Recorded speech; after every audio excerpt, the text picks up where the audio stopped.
கிறிஸ்துவுக்குள் பிரியமானவர்களே, கர்த்தரும் இரட்சகருமாய் இயேசு கிறிஸ்துவின் ஈடினிய நாமத்தினாலே உங்கள் யாவருக்கும் என் அன்பின் வாழ்த்துக்கள் தெரிவித்துக் கொள்கிறேன். தேவன் அருளிய அப்பம் பிரேயர் மினிஸ்டர் மூலியமாக உங்களோடு சந்திப்பதில் மிகுந்த மகிழ்ச்சிகிறேன். தினம்தோறும் இரவனத்திலே பரிசுத்த வேதாந்தத்தின் ஒரு பகுதியை நாம் தியானித்து நம்முடைய குடும்ப பாதுகாப்புக்காக நாம் ஜெபிக்கிறோம். லெந்து காலத்திலே 40 நாள் உபவாச நாட்களிலே அதிகால வேளையிலே சிலுவை தியானம், உபவாச நாட்களிலே நாம் எப்படி இருக்க வேண்டும், தூங்கும் முன்பாக எந்தெந்த காரியத்திலே மனம் திரும்ப வேண்டும் என்பதை பற்றி நாம் தியானிக்கிறோம். கர்த்தருடைய பிள்ளைகள், ஆவிக்குரிய பிள்ளைகள், ரட்சிக்கப்பட்ட பிள்ளைகள், அபிஷேகம் பண்ணப்பட்ட பிள்ளைகள், ஞானஸ்தானம் எடுத்த பிள்ளைகள் இணைந்திருங்கள். உபாகமம் 7ஆம் அதிகாரம் 25, 26 ஆகிய வசனங்களிலே அவர்கள் தேவர்களின் விக்கிரகங்களை அக்கினியினால் சுட்டெரிக்க கடவாய், நீ அவைகளால் சிக்கிக்கொள்ளாதபடிக்கு அவைகளில் இருக்கிற வெள்ளியையும் பொன்னையும் இச்சியாமலும் அதை எடுத்துக்கொள்ளாமலும் இருப்பாயாக. அவைகள் உன் தேவனை கர்த்தருக்கு அருவருப்பானவைகள். அவைகளைப் போல நீ சாபத்துக்குள்ளாகாதபடிக்கு அருவருப்பானதை உன் வீட்டிலே கொண்டு போகாயாக. அதை சீ என்று வெறுத்து முற்றிலும் அருவருக்க கடவாய், அது சாபத்துக்குள்ளானது. ஹல்லேலூயா.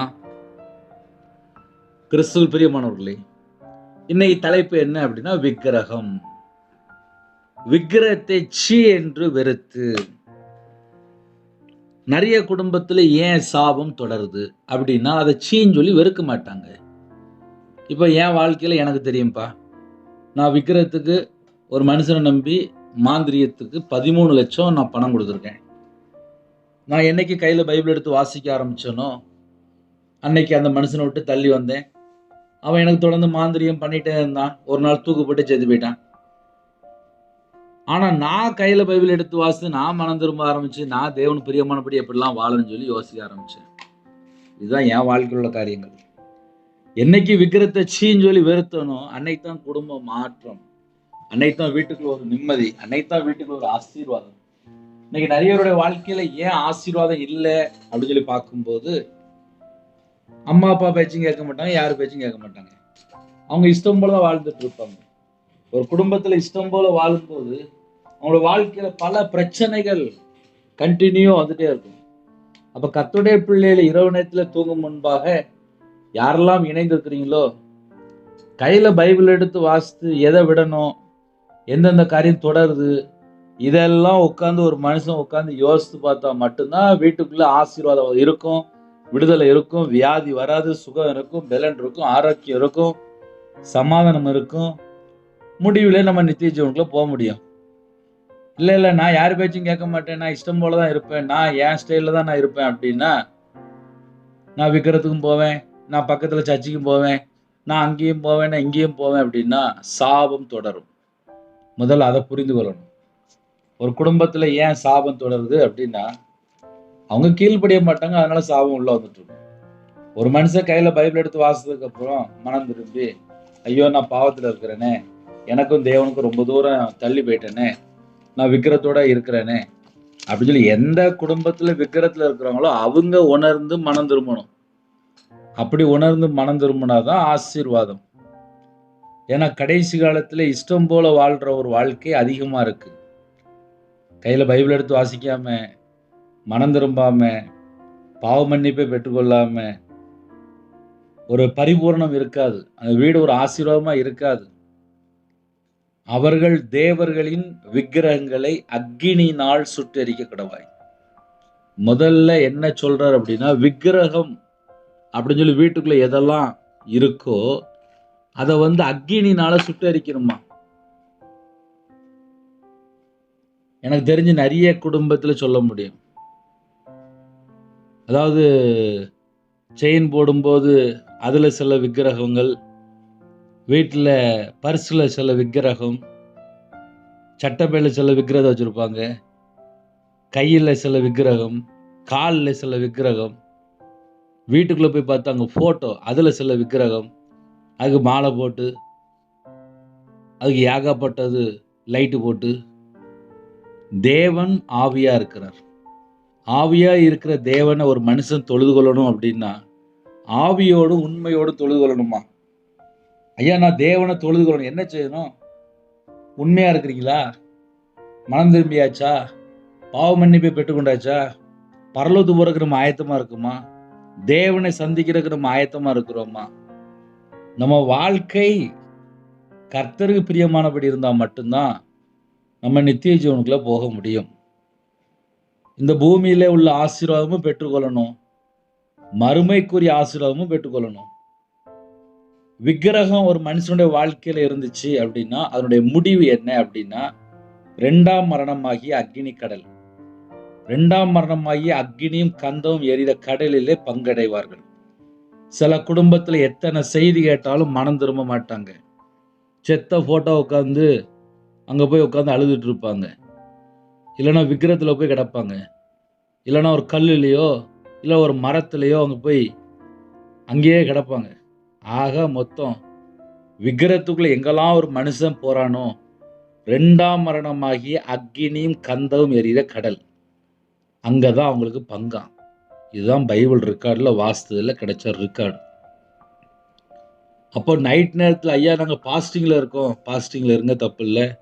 40 நாளும் பாஸ்டிங் இருக்கிறீங்களா? ஒரு நேரம் இருக்கிறீங்களா? நல்லா தண்ணி குடிங்க, செல்ஃபோன் அதிகமாக பார்க்காதீங்க, தேவையில்லாத ஃப்ரெண்ட் இருக்கா தூரத்துக்கு போட்டுருங்க. ஏன்னா பரலோகத்துக்கு பிறகு எதெல்லாம் தடுக்குதோ அதையெல்லாம் கேன்சல் பண்ணி நம்ம சீர் பொருந்தினா மட்டும்தான் பரலோகம், ஆயத்தமா இருந்தா மட்டும்தான் பரலோகம், தெளிந்த புத்தியா இருந்தா மட்டும்தான் பரலோகம், மனம் திரும்பி சிறு பிள்ளையை போல மாறினாதான் பரலோகம். தேவ எச்சரிப்பை பெற்றுக்கொண்டு ஐயோ அப்படின்னு சொல்லி உணர்ந்து தாழ்த்தி கெஞ்சி விண்ணப்பம் பண்ணி ஜெபிக்கும் போது கிருபை, இரக்கம், தயவு. நைட் நேரத்தில் விக்கிரத்தை சுட்டெரிக்கணும் சொல்லி போட்டிருக்கு. சுட்டெரிக்கணும் அப்படின்னா சுட்டெரிப்பின் அக்கினி. நம்ம மனம் திரும்பும் போதுதான் அந்நிய கிரியைகள் அழிக்கப்படும். மனம் திரும்ப பட்சத்துல எந்த பேய் எங்கேயும் போகாது, அது அங்கேயே தான் இருக்கும். ஏன்னா சில குடும்பத்துல ஏன் என் வீட்டுக்குள்ள நிம்மதி இல்லை அப்படிம்பாங்க. ஒரு 5 நிமிஷம் 10 நிமிஷம் கையில பைபிள் எடுத்து வாசிப்பாங்க. செல்போன்ல பார்த்தா 6 மணி நேரம் உட்காந்துருப்பாங்க. பையன் பார்த்தா அவன் ஒரு சைடில் இருப்பான், மகா பார்த்தா அவன் ஒரு சைடில் செல்போன்ல இருப்பான். குடும்ப ஜெபம் இருக்காது, வாழ்க்கையில எந்த ஒரு சுத்திகரிப்பு இருக்காது, தேவனுக்கு பிரியமானபடி அந்த வீட்டில் இருக்காது, பிரியமான காரியங்கள் இருக்காது. ஒரு குடும்பம் அப்படின்னா அந்த வீட்டுக்குள்ள முதல்ல இயேசு கிறிஸ்து இருக்கிறாரா? இயேசு கிறிஸ்து இருக்கிற வீட்டில் சமாதானம் இருக்கும், வேலி அடைக்கப்பட்டிருக்கும், பாதுகாப்பு இருக்கும். அந்த வீட்டுக்குள்ள தேவ தூதர்கள் ஏறுகிற இறங்குறதுமா இருப்பாங்க. பரலோகத்தில் உடனே செய்தி போயிட்டு இருக்கும், நீதிமானுடைய ஜெபம் கேட்கப்படும். அப்போ ஒரு குடும்பம் ஆசீர்வாதம் அப்படின்னு வந்துட்டுனாலே அந்த வீட்டுக்குள்ள ஒரு நீதிமான் இருப்பாங்க. அந்த வீட்டுக்குள்ளே மனம் திரும்பி வாழ்ந்துட்டு இருப்பாங்க. இயேசு கிறிஸ்து ரத்தத்தினால கழுவப்பட்டு இயேசுதான் மெய்யான தெய்வம், கர்த்தரே தெய்வம், கர்த்தரே தேவன், கர்த்தரா இயேசு கிறிஸ்துவை ஒரு குடும்பம் ஏற்றுக்கொண்டால் அவங்க விக்கிரத்துக்குள்ள போக மாட்டாங்க. மாம்சத்துல வந்த இயேசு கிறிஸ்து நம்முடைய பாவங்களுக்காக, நம்முடைய அக்கிரமங்களுக்காக, நம்முடைய மீறுதலுக்காக, நம்முடைய தலைமுறை சாபம், நம்முடைய பலவீனம், நம்முடைய துக்கம், நம்முடைய நோய், நம்முடைய மீறுதல், இது எல்லாவற்றையும் தாமே சிலுவையில சுமந்து கொண்டார்.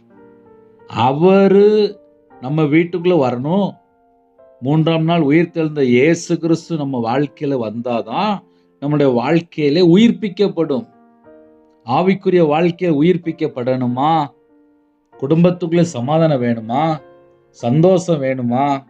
இது எல்லாத்துக்கும் என்ன காரணம், என்ன வேணும், எல்லாமே செக் பண்ணி பார்த்தா உங்க வீடு தேவன் உங்க வீட்டுக்குள்ள வரணும் அப்படின்னா உங்க வீடு எப்படி இருக்கணும்?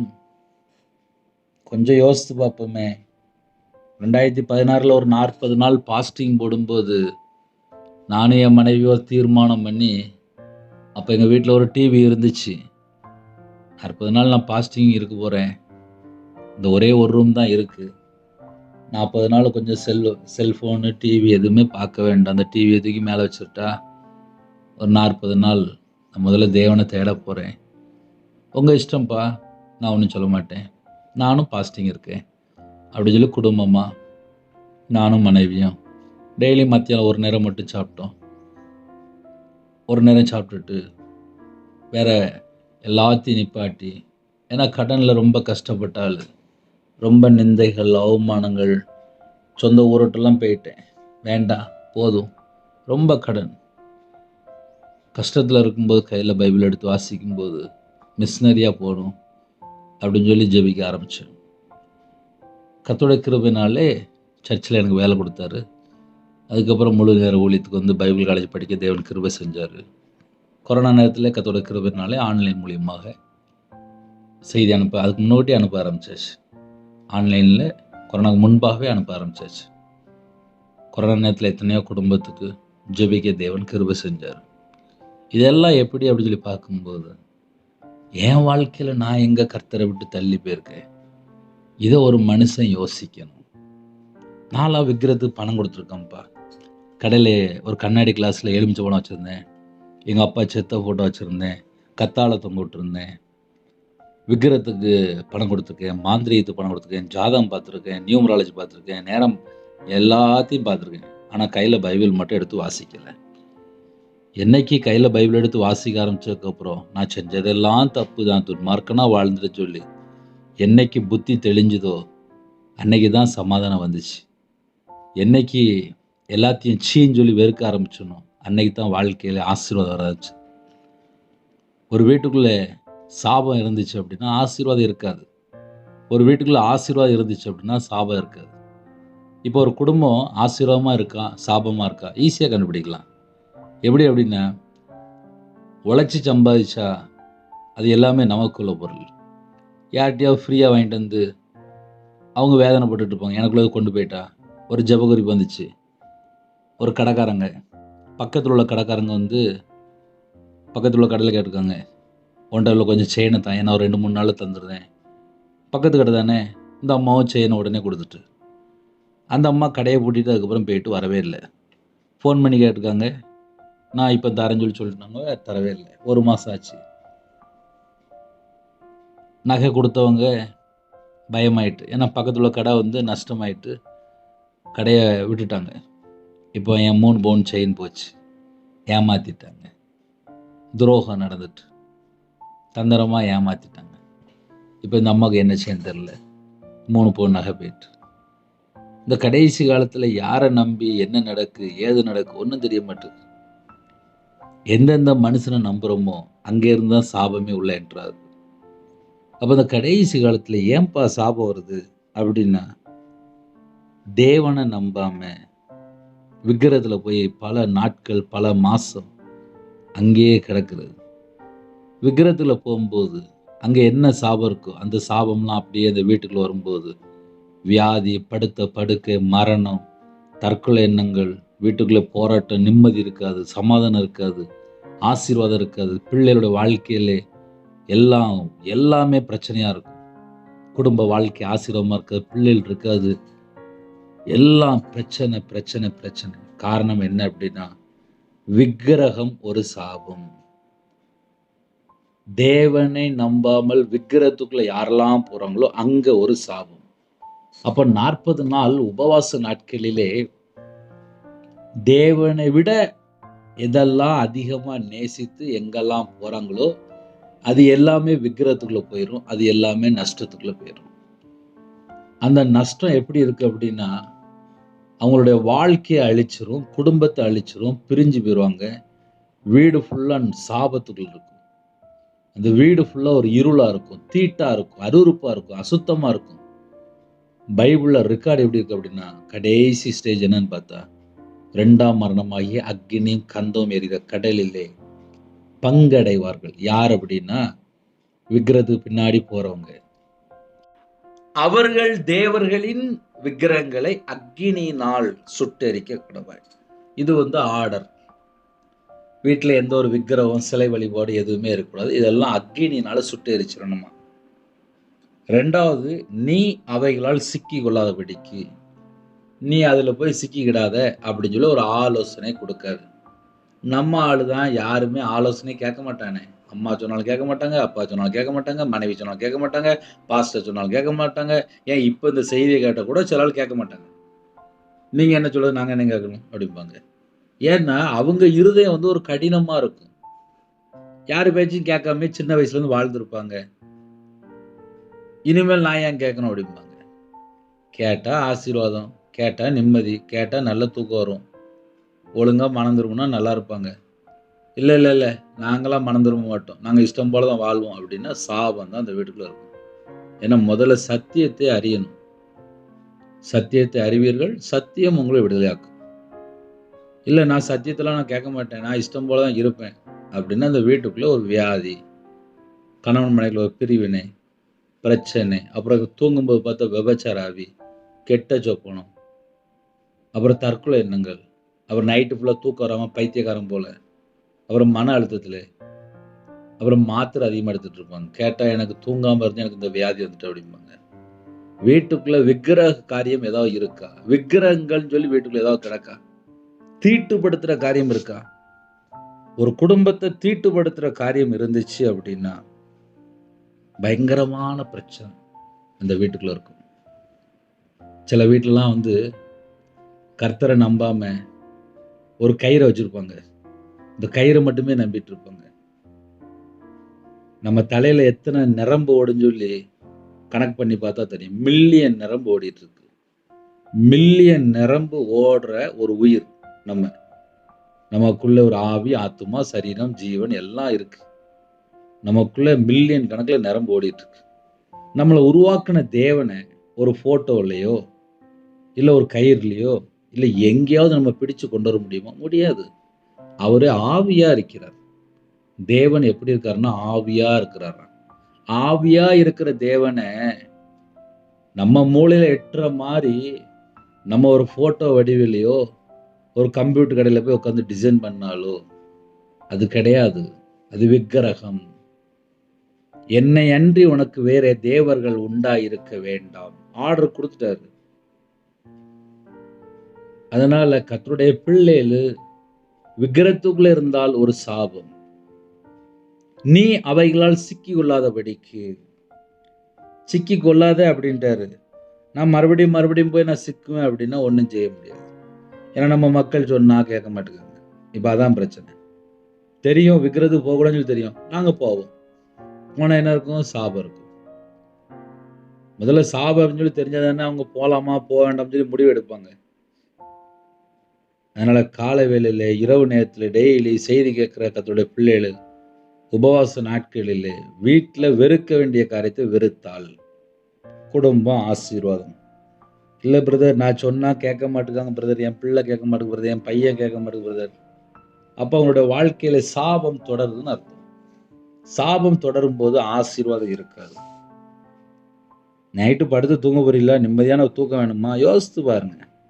நீ அவைகளால் சிக்கி கொள்ளாதபடிக்கு அவைகளில் இருக்கிற வெள்ளியையும் பொன்னையும் இச்சியாமலும்.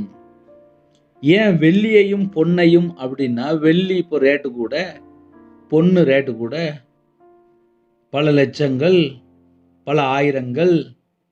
அதை வந்து இச்சிக்க கூடாதான். இது இத்தனை லட்ச ரூபா பெருமை, இது இத்தனை ஆயிரம் பெருமை, இச்சை கூட வந்துடக்கூடாதான். இச்சியாமலும் அதை எடுத்துக்கொள்ளாமலும் இருப்பாயாக. சில குடும்பத்தில் என்ன நடக்கும் அப்படின்னா, கல்யாணம் முடிஞ்சு பிள்ளை போகும்போது அம்மா வீட்டில் அந்த வெள்ளியையும் அந்த பொண்ணையும் மட்டும் லைட்டாக தூக்கிட்டு போயிடுவாங்க. கேட்டால் அது எனக்கு வேணும். என்ன வேணும்? அது சில ஆயிரங்கள் பெறும், சில லட்சங்கள் பெறும். அதுக்கப்புறம் பார்த்தா இவங்க கையில் பைபிள் எடுத்து வாசிப்பாங்க, சர்ச்சுக்கெல்லாம் போவாங்க, ஞாயிற்றுக்கிழமை சர்ச்சுக்கெல்லாம் போவாங்க, ஆவிக்குரிய கூட்டத்துக்கெல்லாம் போவாங்க. ஆனால் வீட்டுக்குள்ளே என்ன இருக்கும்? அந்த வெள்ளியும் அந்த பொண்ணும் அங்கே வீட்டுக்குள்ளே இருக்கும். இவங்க நினைப்பாங்க, ஐயா நான் சர்ச்சுக்கு போயிட்டேன், எனக்கு இன்னும் சமாதானமே இல்லை, என் வீட்டில் ஒரே பிசாசு போராட்டமாக இருக்குது, இங்கேருந்து அங்கே நடந்து போகிற மாதிரி இருக்குது, அங்கேருந்து இங்கே வரத மாதிரி இருக்குது அப்படிம்பாங்க. என்ன ஏன் அப்படின்னு சொல்லி பார்த்தால் அந்த வீட்டுக்குள்ளே ஒரு தலைமுறை சாபம். கேட்டால் எங்களுடைய அவங்களுடைய அவங்களுடைய அவங்களுடைய அப்படிம்பாங்க. வீட்டுக்குள்ள என்ன வந்துச்சு அப்படின்னா, ஒரு சிலை வழிபாடு, ஒரு பொண்ணோ ஒரு வெள்ளியோ ஒரு விக்கிரகமோ இல்லை ஒரு கம்ப்யூட்டர் கடையில் செஞ்சு வச்சதோ, இல்லை செத்த ஆவி ஃபோட்டோவோ, செத்த ஃபோட்டோ வச்சுருப்பாங்க. அது லாஸ்ட்டு செத்த ஆவி தான் இருக்கும் அதில். தேவன் ஜீவனோடு இருக்கிறார். அவரை தொழுது கொள்கிற பிள்ளைகள் ஆவியோடு உண்மையோடும் தொழுது கொள்ளணுமா. இதுவே நம்ம செய்யத்தக்க புத்தியுள்ள ஆராதனை. புத்தியுள்ள ஆராதனையா இருந்துச்சு அப்படின்னா குடும்பம் நல்லா இருக்கும். அவைகளில் இருக்கிற வெள்ளியையும் பொன்னையும் இச்சியாமலும் அதை எடுத்துக்கொள்ளாமலும் இருப்பாயாக. அதை எடுத்துக்கொள்ளாமலும் இருப்பாயாக. அவைகள் உன் தேவனாய் கர்த்தருக்கு அருவருப்பானவைகள். அவைகள் உன் தேவனாய், அவைகள்னா எவைகள்? விக்கிரகங்கள் உன் தேவனாய் கர்த்தருக்கு அருவருப்பானவைகள். வெளிப்படுத்தின விசேஷம் 21ஆம் அதிகாரம் 27ஆம் வசனத்திலே அருவருப்பான ஒரு பாவம், அதாவது விக்கிரகம் என்ற ஒரு அருவருப்பான பாவம் இருந்துச்சு அப்படின்னா ஆட்டுக்குட்டியான ஜீவ புஸ்தகத்துல நம்மளுடைய பெயர் இருக்காது. நம்மளுடைய பெயர் பரலோகத்துல இருக்கணும் அப்படின்னா விக்கிரகங்க ஒரு காரியம் நம்மளுடைய வாழ்க்கையில இருக்கக்கூடாது. செல்போன்ல சில பிக்சர் வச்சிருப்பாங்க, அது ஒரு விக்கிரகம். தேவன் ஜீவனோடு இருக்கிறார். ஜீவனுள்ள தேவனை எப்படி நம்ம ஒரு போட்டோல கொண்டு வர முடியும்? அப்படி யோசித்து பார்க்கணும். அந்த செல்போன்ல தேவையில்லாம எத்தனை வீடியோ வருது, எத்தனை காரியம் இருக்கு, எத்தனை போன் கால் தேவையில்ல, எத்தனை வெப்சைட் இருக்கு. நம்ம ஜீவனுள்ள தேவனை தேடணும் அப்படின்னா முதல்ல கையில பைபிள் எடுத்து வாசிக்கணும். அவைகளைப் போல நீ சாபத்துக்குள்ளாகாதபடிக்கு அருவருப்பானதை உன் வீட்டிலே கொண்டு போகாயாக. அவைகளைப் போல அப்படின்னா விக்கிரத்தை போல நீ சாபத்துக்குள்ளாகாதபடிக்கு. உன் வாழ்க்கையில எந்த சாபமும் வந்துடக்கூடாது. விக்கிரத்தில் உள்ள எந்த ஒரு பொருளுமே ஓ வீட்டுக்குள்ள போகக்கூடாது அப்படிங்கிறார். அதை சீ என்று வெறுத்து முற்றிலும் அருவருக்க கடவாய். அது சாபத்துக்குள்ளானது. சாபத்தில் உள்ள ஒரு காரியத்தை கொண்டு போய் வீட்டுல வச்சுக்கிட்டு அப்புறம் என் வீட்டுல எனக்கு கண்ணீர் வாழ்க்கையா இருக்கு, எனக்கு பிரச்சனையா இருக்கு, என் புருஷன் சரியில்லை, என் பிள்ளை சரியில்லை, என் வாழ்க்கையில ஒண்ணுமே சரியில்லை, எல்லாம் நஷ்டமா இருக்கு, வியாதியா வருது, பிரச்சனையா வருது, போராட்டமா வருது, ஒரே புலம்பல். வீட்டுக்குள்ள போய் பார்த்தா எதையாவது எடுத்து எங்கேயோ ஒளிச்சு வச்சிருப்பாங்க. நான் ஃபர்ஸ்ட் 2010 வீடு கட்டும்போது நான் சர்ச்சுக்கு போற பையன் தானே. நேரம் பார்த்து, நியூமராலஜி பார்த்து, நாள் பார்த்து, நேரம் பார்த்து வீடை கட்டி ஆக மொத்தம் பாஸ்டர் கூப்பிட்டு ஜெபம் பண்ணால் வீட்டுக்குள்ளே ஏறிட்டேன். வீட்டுக்குள்ளே இருக்க பிரச்சனையாச்சு, கடன் லட்சமாச்சு, அதுக்கப்புறம் பல லட்சங்களாச்சு. லாஸ்ட் அந்த வீடை விற்று நடுரோடுக்கு வந்துட்டேன். ஏன்? தேவனை நம்பாமல் விக்கிரத்தை நம்பி, மனுஷனுடைய வார்த்தையை நம்பி, மனுஷனுடைய சத்தத்தை கேட்டு நான் அந்த வீட்டில் கட்டும்போது ஒரு ஆள் சொன்னார், கோழியை கொஞ்சம் அறுத்துருங்க அப்படின்னாரு. சரி, எல்லாத்துக்கும் சரி சரி சரி சரி. ஜீவனுள்ள தேவனை அழைக்காம லாஸ்ட் என்ன செஞ்சேன் அப்படின்னா பலியிட போயிட்டேன்.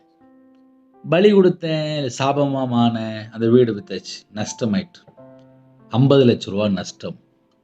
55 லட்ச ரூபா நஷ்டம். யார் வாழ்க்கையில? என் வாழ்க்கையில. என்ன காரணம்? தேவனை தேடாம ஒரு கோழியவோ, ஒரு மனுஷன் சொன்ன வார்த்தையவோ, மனுஷனுடைய சத்தத்தை கேட்டாலே சாபம் வருது. அப்ப கர்த்தருடைய பிள்ளைகள் தேவனுடைய வார்த்தையை கேட்கணும் அப்படின்னா, தேவனுடைய சத்தத்துக்கு செவி கொடுக்கணும் அப்படின்னா, நம்ம முதல்ல கையில பைபிள் எடுத்து வாசித்தா மட்டும்தான் பைபிளுடைய சட்டத்தை புரிந்து கொள்ள முடியும். உபவாசத்தோடு யாரெல்லாம் இருக்கிறீங்களோ உங்க இருதயம் தேவனோடு இருக்கா? உங்களுடைய வாழ்க்கை தேவனோடு இருக்கா? பிரதர், அவங்க தான் பிரதர் செய்ய சொன்னாங்க, செஞ்சா என்னாவும் சாபம் தான் வீட்டுல இருக்கும். பால் ஊத்த என்னலாமோ நடக்கும். அதனால அது கடைசி காலம். கர்த்தரை அறியாமல் எங்கெல்லாம் நம்ம தள்ளி போறோமோ. ஏன்னா என் வாழ்க்கையில நான் விக்கிரத்துல வாழ்ந்திருக்கேன்.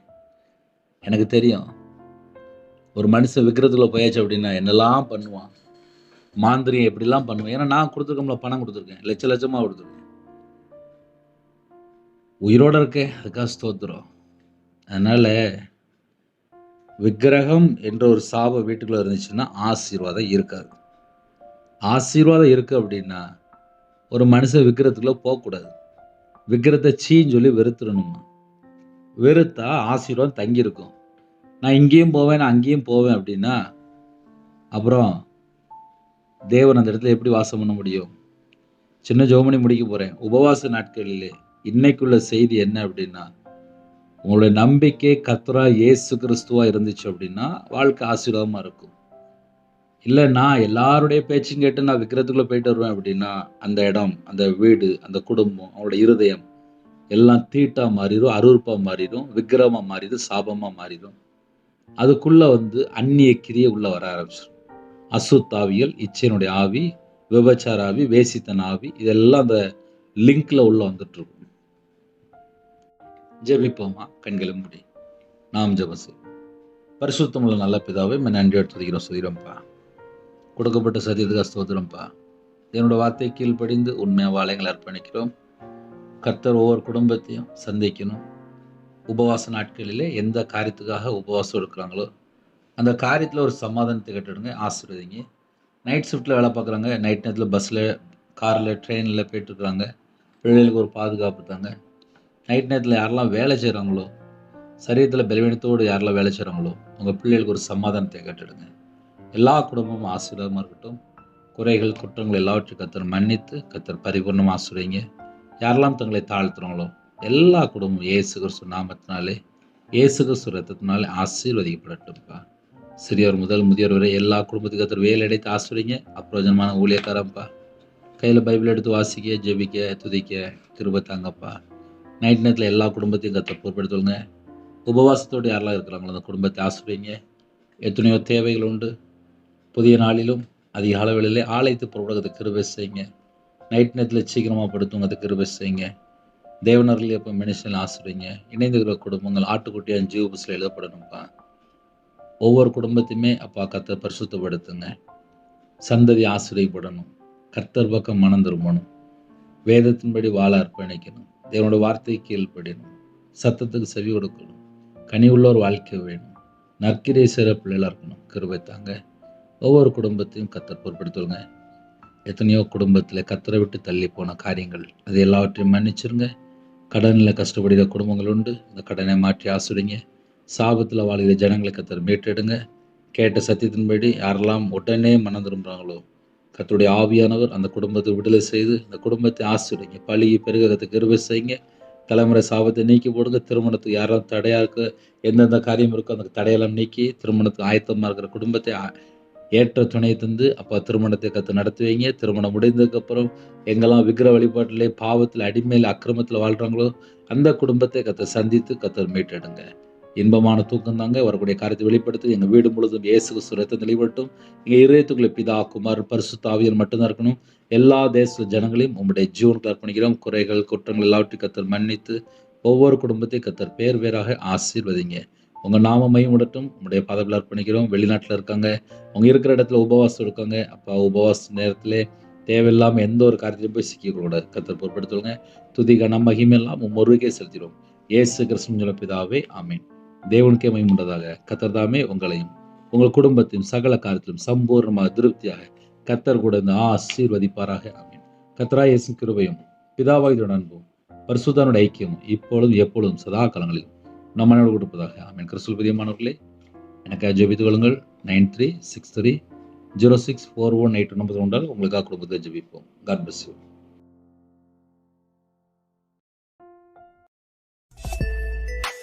Thanks for watching. Please subscribe our channel. Click the like and share. Click the bell. God bless you.